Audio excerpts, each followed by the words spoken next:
Hello అండి, నమస్తే. Welcome to my channel Bhavana's cooking and blogs.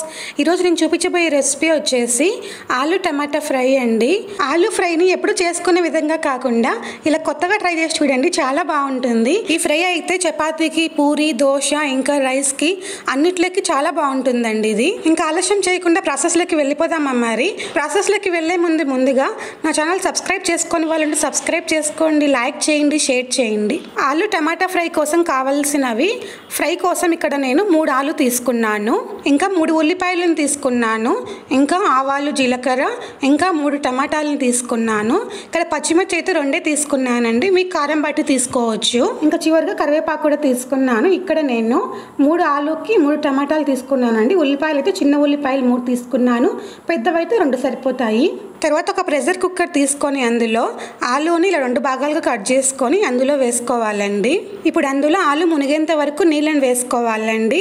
ఇంకా అందులో తగినంత ఉప్పును కూడా వేసుకొని దానిపైన కుక్కర్ మూత పెట్టేసి ఒక 2 విజిల్స్ వచ్చేంత వరకు వెయిట్ చేయాలి. 2 విజిల్స్ అయితే వచ్చేసాయండి. ఆలు చూద్దాం ఎలా ఉడికాయో. ఆలు అయితే పర్ఫెక్ట్గా ఉడికిపోయాయండి. ఇప్పుడు నేను ఆలు పైన తొక్కంతా తీసేసాను. ఆలునైతే ఇలా సన్నగా కట్ చేసుకోవాలండి. చిన్న చిన్న ముక్కలు కట్ చేసుకోవాలి, చాలా చిన్న ముక్కలు కాకుండా కొంచెం పెద్దవి కట్ చేసుకున్నారంటే టమాటా అన్ని ఫ్రై చేసుకున్నప్పుడు ఇది సరిగ్గా కలవదన్నమాట. అందుకే చిన్నవి కట్ చేస్తామంటే టేస్ట్ కూడా చాలా బాగుంటుందండి. ఇక్కడైతే మొత్తం ఆలుని సన్నగా చిన్న ముక్కలు కట్ చేసి పెట్టుకున్నానండి. ఆలు అయితే రెడీగా ఉందండి ఫ్రై కోసం. ఇంకా మెయిన్ ప్రాసెస్లోకి వెళ్ళిపోదామా. స్టవ్ పైన ఒక పెనం పెట్టుకొని అందులో 2 స్పూన్ల దాకా ఆయిల్ వేసుకొని అందులో ఆవాలు, జీలకర్ర, కరివేపాకు, ఇంకా సన్నగా కట్ చేసుకున్న ఉల్లిపాయ ముక్కలు, సన్నగా కట్ చేసుకున్న పచ్చిమిర్చి ముక్కల్ని వేసుకొని ఫ్రై చేసుకోవాలండి.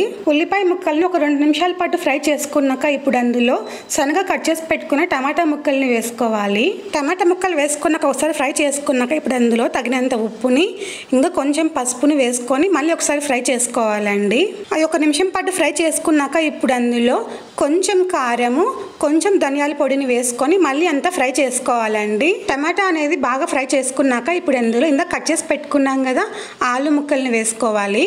ఆలుని వేసుకున్నాక ఒకసారి అంతా బాగా కలుపుకోవాలండి. కింద నుంచి పై వరకు మొత్తం కలిసేలా బాగా కలుపుకోవాలి.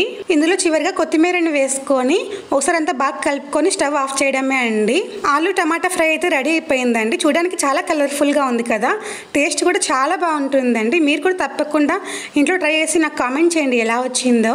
నేను చేసిన ఈ రెసిపీ మీకు నచ్చినట్లయితే ప్లీజ్ లైక్ చేయండి, షేర్ చేయండి, సబ్స్క్రైబ్ చేసుకోండి. బాయ్ అండి, ఇంకో రెసిపీతో కలుద్దాం.